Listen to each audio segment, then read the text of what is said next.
magluto tayo ng merienda ngayon, saging. Yung saging, in-slice ko na yung saging. Tapos, lagyan ko siya ng harina. Ayan, may sinawsaw na ako dito na saging para i-prito natin mamaya. Ayan, tapos may kawali na tayong pinainit.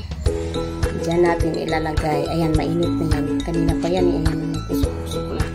Tapos, ilalagay ko na rin yung ating saging na sinawsaw ko sa harina.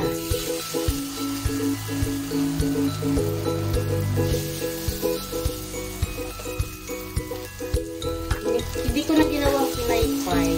Pinay-slice ko na lang para ano rin siya yung lutong-luto yung ilalim. Pag ginawang ni-slice ko ng pinay-pie siya, yung ilalim hindi masyadong maluto. Yan. Kaya ganito ko pagka-slice. Ganito siya para madali siya rin maluto.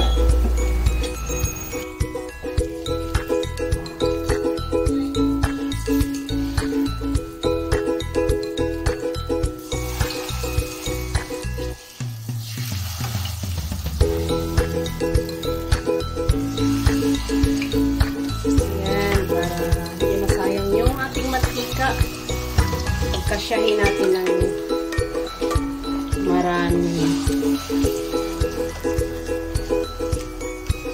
Sabihin lang, gawa tayo ng merienda. Simple merienda lang, pero masarap.